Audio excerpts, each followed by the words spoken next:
I'm transitioning to vegan, and we're gonna start right now.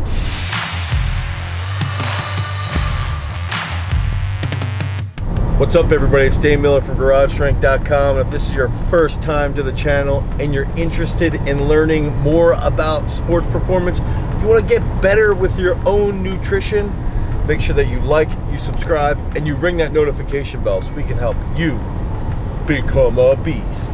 Okay, so we all know how bad the American diet is.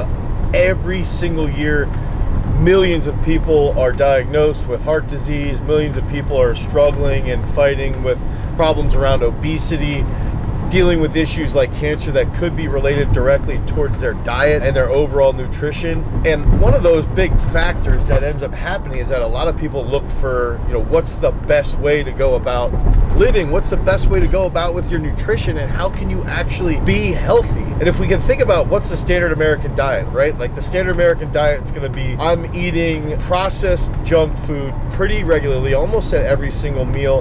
Might have a bowl of cereal with some milk for breakfast, not much of whole foods there. Maybe an apple here and there, or a banana here and there throughout the day, but most of our food is pretty pathetic. And so it begs to bring up the question, what is the best diet for Americans to sort of like transition off of and work towards something that's going to make them healthier? And so for me personally, I'm somebody who tends to eat a pretty sustainable diet. Almost all of the meat that I eat is from grass-based farm systems, permaculture-based farming. So think about someone like Joel Salatin, Alan Savory, Paul Wheaton, Sepp Holzer. These are all people that I subscribe to as far as their thought process with farming and biodiversity and things like that. And so I try to do my absolute best when it comes down to sourcing the right meat, sourcing the right vegetables and things like this. But the problem I've been having is that the best or most affordable or easiest thing for normal individuals to do? And so what I wanted to do is I want to try vegan. I've been in the past a little bit negative towards veganism, and I felt like, it's time for me to be a little more positive, or at least to try it and see what happens over the next 30 days. So I'm heading right now, I'm going to get my blood work done, and what I'm going to do is I'm going to measure 5 key factors as sort of my judgment for the vegan diet. And those 5 key factors are going to be, what happens with my strength overall? How is my strength? Does it diminish? Does it stay the same? Does it improve? I want to analyze my overall body image. Do I get fatter? Do I get leaner? I want to analyze the ease of the diet. Is it hard? Is it easy to do? Is it easy to follow? Once I get into that groove, what's that going to be like? That 4th factor is going to be my body weight. So what happens with my body weight? Do I get to 245 or do I drop down to 230? I'm going to try and keep my calories almost the exact same. I foresee potentially eating a little bit less calories just because it's a little bit harder to get the protein in. Finally, my blood markers. I'm going to be measuring a whole bunch of different factors, and I'm going to share with you my blood work before I start a vegan diet, which I'm going to get done right now, and then in 30 days from now, what those blood markers look like. So let's go get that blood drawn. Okay.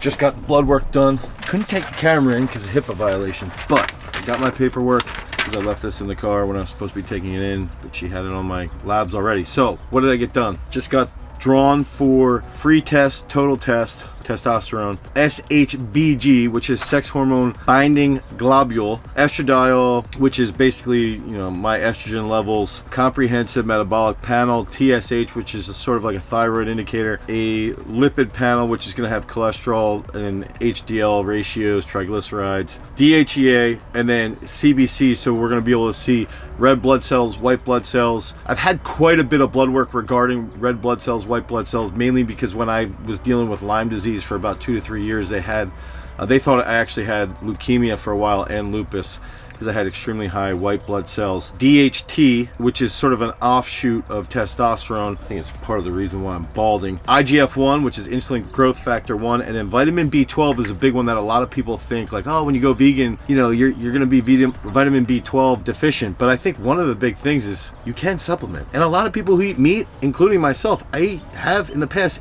eaten tons and tons of meat and dairy. It's okay to supplement. So we'll see how vitamin B12 goes, because I am going to be taking a supplement to help with this. And then vitamin D. Now it is here in Pennsylvania, it's going to be May, so it's starting to get pretty sunny, and I am outside for about 4 to 5 hours a day, so I should have a pretty good vitamin D test. But that's going to be a pretty comprehensive panel.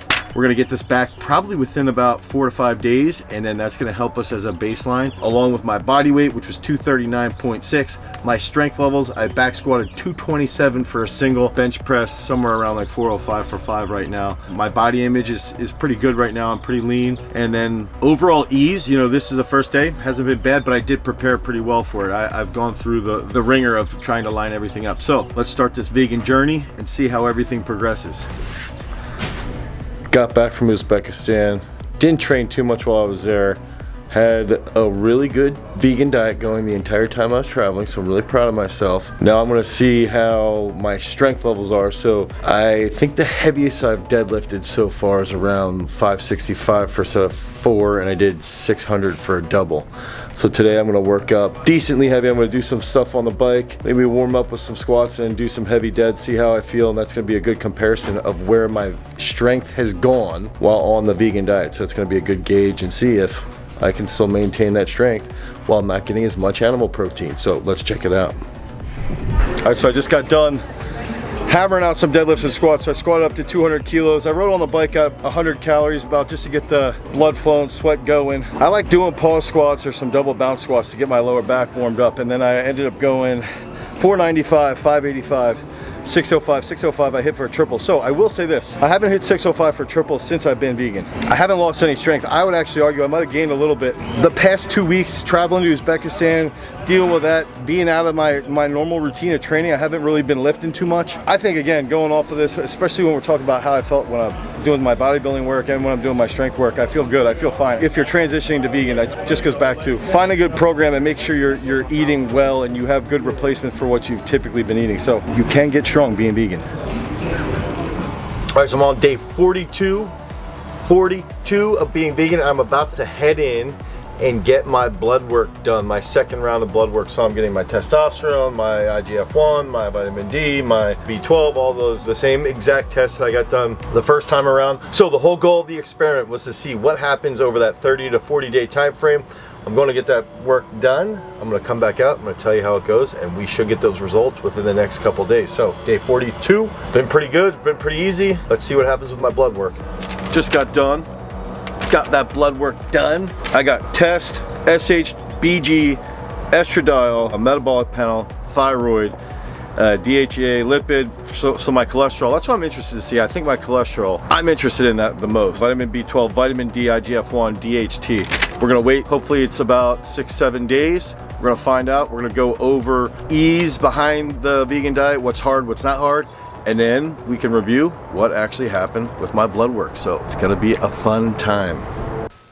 Okay, so now we're getting into the awesome part around the vegan diet experiments. We have 42 days of going full steam vegan. I traveled all over the world. I went to Uzbekistan, into Central Asia, and I still maintain the vegan diet. And so going vegan, right, it was an interesting experience because I had to see what was it like to do bodybuilding work? What was it like to do strength work? Did I lose my strength or not? What was it like traveling, especially to a country in Central Asia like Uzbekistan? It's a very, very meat, dairy prevalent society there. And what was it like traveling back? And did I lose weight or not? And my weight was almost always right around 237. Now, when I first went vegan that first week, I had dropped down to about 234. But my whole goal was to maintain the exact calories that I would be taking in. So my caloric intake was almost always around 2,800 calories. That's where I tried to maintain everything. And then I wanted to keep my protein, on the vegan diet, I wanted to keep my protein around 160 to 200 grams. It would vary from day to day, but I tried to supplement too using Common Ground from Earth Fed Muscle. That's plant protein. That's really, really tasty, and I feel phenomenal on that. But I wanted to go into, the main goal was that I wanted to get my blood work done in the beginning when I was fully eating meat, and then at the end, that 42-day time frame, I thought it was going to be 30 days, but I extended it a little bit longer to see what would end up happening. And I actually stayed vegan for the 42 days after. I stayed for about another 6 days. And I'm still deciding where I want to go with this. I'm still sort of letting it sink in and think about it. But I wanted to give some of the basic blood work back. I wanted to share with you guys and compare some of the key things, just like what white blood cell count, red blood cell count, glucose, creatinine, carbon dioxide, and then get into lipid panels like cholesterol, triglycerides, total cholesterol ratio with HDL, so that we could sort of see did anything change as far as heart disease is concerned, and then get into the hormone panel with testosterone, free test, IGF-1, so insulin growth factor, thyroid, TSH, which isn't the greatest test, but it's a decent indicator of what's going on with my thyroid, vitamin D, estrogen, B12, and then a sex hormone binding globulin, so SHBG, and do a little comparison of what happened. And so my whole point during the entire time was that, again, keep the calories the same, which I dropped down to 234 about, and as soon as I increased my calories, I had figured out how to really replace everything from my meat and dairy diet to the vegan diet, is that, I got my weight back to like 237. I did eat in excess for a little bit. And then once I got those calories in line, I didn't gain or lose any weight. And I think that's a really important concept, because a lot of people say, oh, you're losing weight on vegan. Well, the only reason you're gonna lose weight is if you cut your calories. Okay, so that's lesson number one. Veganism is not gonna help you lose weight unless you cut your calories, then it will. It might help you feel better, and it might not help you feel better. It's really dependent. But now, if we get into the blood work, first let's start with just going over our meat aspect, and I'm gonna do each range. So we're gonna start with white blood cell count was completely normal. Red blood cell count was completely normal when I was eating meat. My glucose was actually 105, which I have still a little weary about that being 105. I got all my tests done at LabCorp, and I got tested at the exact same time, around 1:30 in the afternoon. I haven't really had glucose that high. Not that it's really high, but it is higher for me, but it wasn't a huge deal. Creatinine was 1.05, and then my carbon dioxide was 26. Now, the reason why I wanted to use creatinine is because doctors are like, oh, if you're on creatine, your creatinine is gonna be off the charts. No, I was taking creatine while being vegan. I think that's a really important thing for vegans to feel healthy, is to take creatine. My white blood cell count, my red blood cell count while being vegan, normal, just like when I was eating meat. My metabolic panel, glucose was 82. And I think what's interesting with this is that my carbohydrate consumption some days was well over 400 grams of carbs, well over that. Like, I was getting almost all of my calories from carbohydrates and from protein, so plant protein.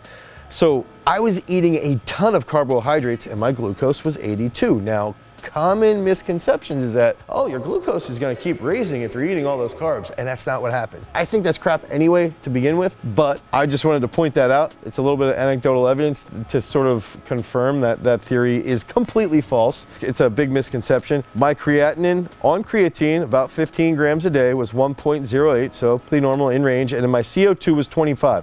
My CO2 when I was eating meat was 26. It's an insignificant difference. It's not statistically significant.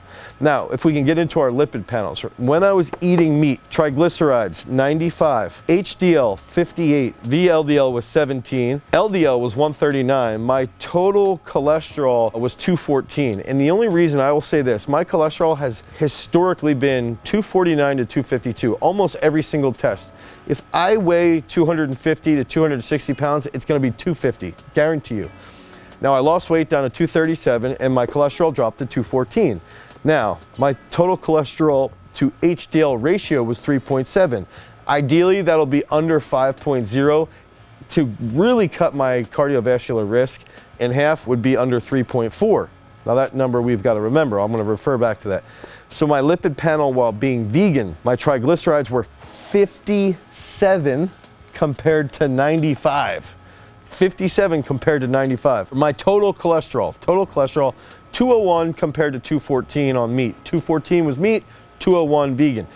That's a pretty good improvement. It's pretty solid improvement. 200's around that number that doctors will say that you want to be at. I honestly think 250 is perfectly fine. A lot of people will be like, oh my gosh, you're gonna die. But historically, doctors and the medical institutions have lowered that total cholesterol number from like 275 to 250 to 225. Now it's down to 200. I think 250 is still safe. I'd like to be closer to 200, and now, I've been 214 and then 201. 201 I think is fantastic. My HDL was 65 compared to 58. So that's a pretty good improvement.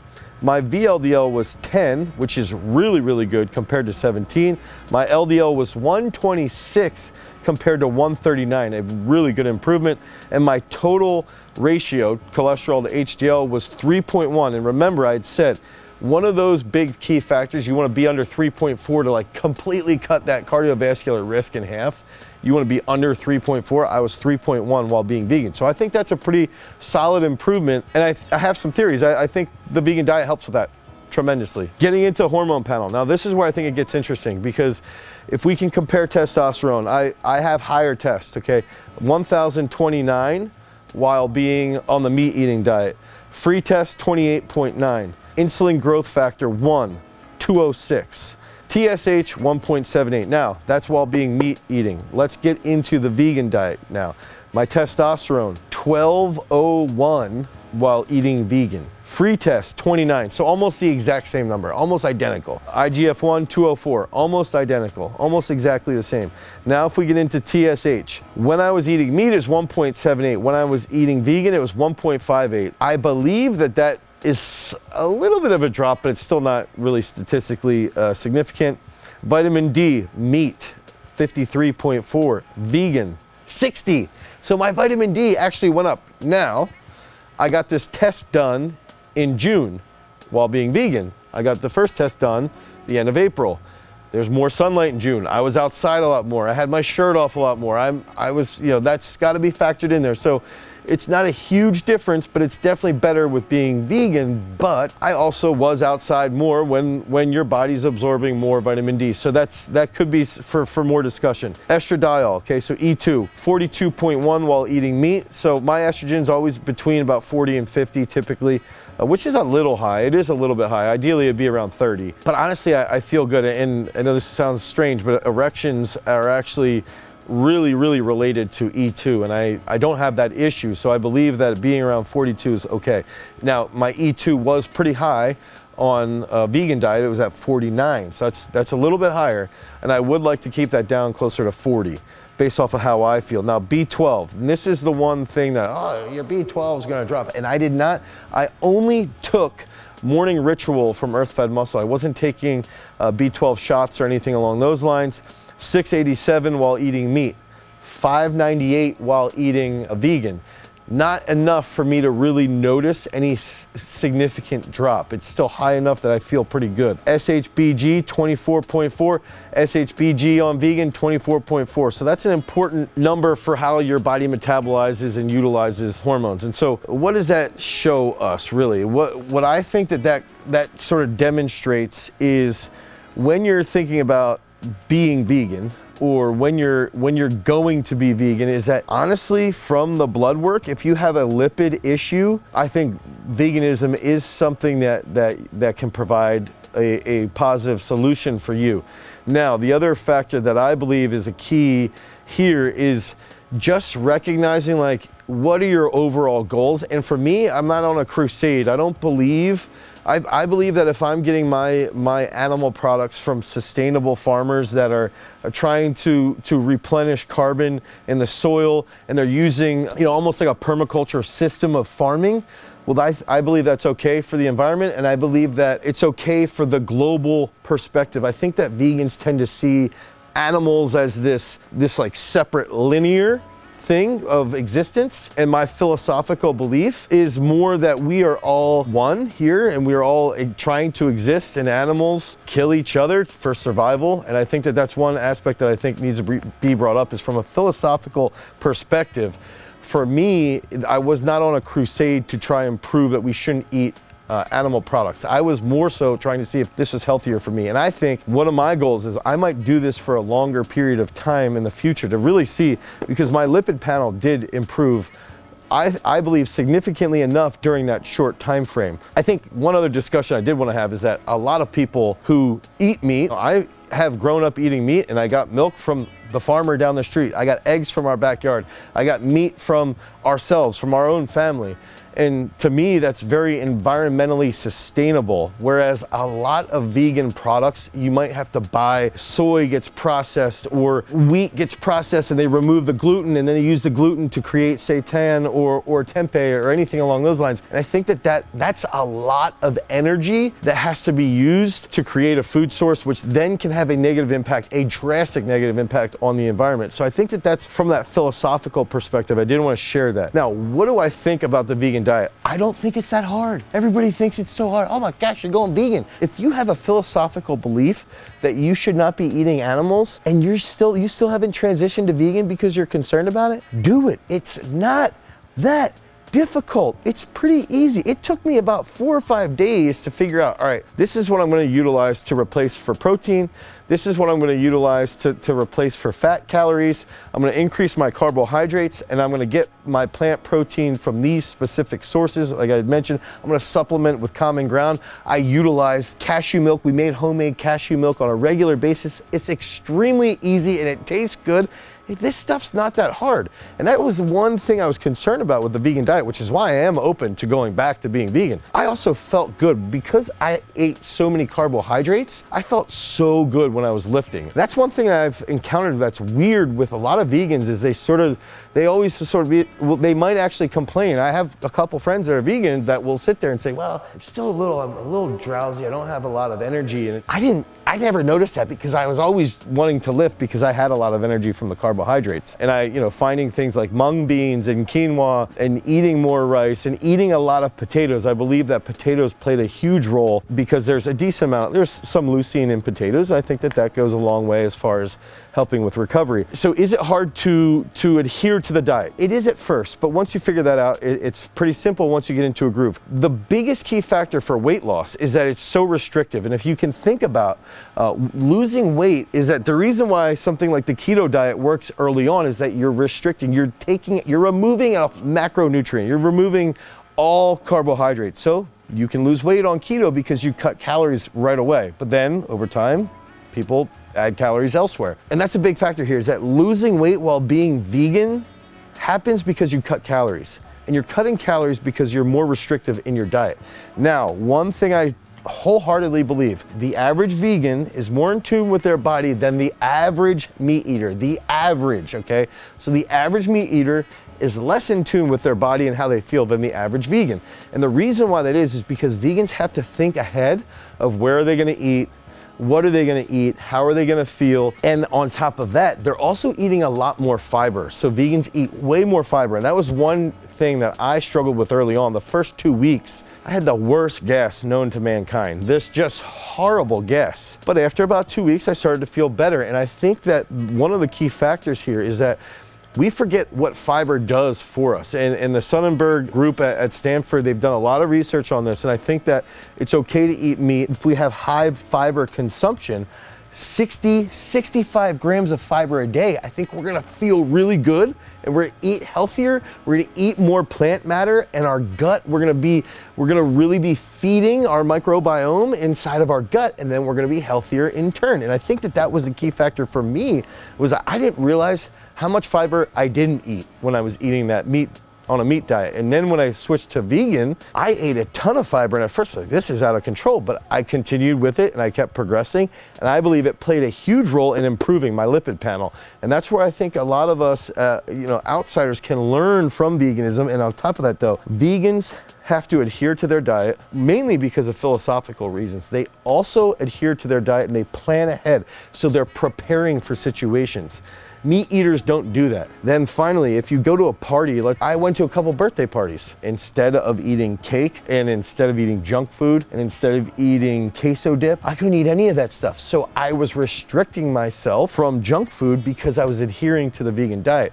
I think that's a huge positive behind veganism, is that it's just like stress management. If I practice cognitive behavior therapy and I am in a situation that I know will raise my anger or stress levels, and I'm aware of it, and I have that skill, that technique to deal with my stress, I can handle the stress a little bit easier because I'm well prepared. And that's where vegans are, as from a nutritional perspective. They prepare and they have to adhere to a restrictive diet, and they plan ahead, so they're leaner and they're healthier. And if that's something that we can take as meat eaters, if you're a meat eater, you can take that and say, all right, if I plan ahead and I adhere to this a little bit better, I'm gonna be healthier. And if I eat a little bit more fiber, I'm gonna be healthier. And if I'm a little bit more restrictive, I'm gonna be healthier. If I can decrease my calories, I'm probably gonna lose weight. So I think that's my overall aspect behind this vegan experiment, is that I'm still torn on if I want to go back to being vegan or not. I liked how I felt when I was vegan. I like how I feel in general when I'm not vegan, when I eat meat, but my lipid panel improved pretty well. And you know, I still have some issues, mainly with my blood pressure around situations that include anxiety and just stress. But I do have a feeling it might be better for me long term. Now, I'm gonna play around with eating meat products and dairy products. I drink raw milk, and I'm gonna play around with that with a very high fiber intake. So most of my diet is going to be more plant-based, and that's another concept that I've sort of thought about, is maybe if I just eat meat 2 or 3 days a week and the rest of the time I eat more of a plant-based diet, and then I still focus on adhering to that strict diet and planning ahead and dealing with those various things of stress. Then I want to see how that goes. But I might go back on that vegan diet for about 90 days to see, does it really do a drastic change long-term, and how do I feel long-term? So comment down below, what do you think? Should I go back to vegan, or should I play around with a vegan/meat eating diet? And also comment down below if you learned anything from this. I think it's important that we don't have this hatred between meat eaters and vegans, right? We've got to engage both sides so we have progressive discussion. I do believe there's a lot to learn from vegans. They're extremely involved with their food choices, and I think that can have a huge impact on the planet and society. I hope you learned a lot from this vegan experiment. If you want more content around lifting as a vegan or bodybuilding as a vegan, click on this card right here. Until next time, guys, peace.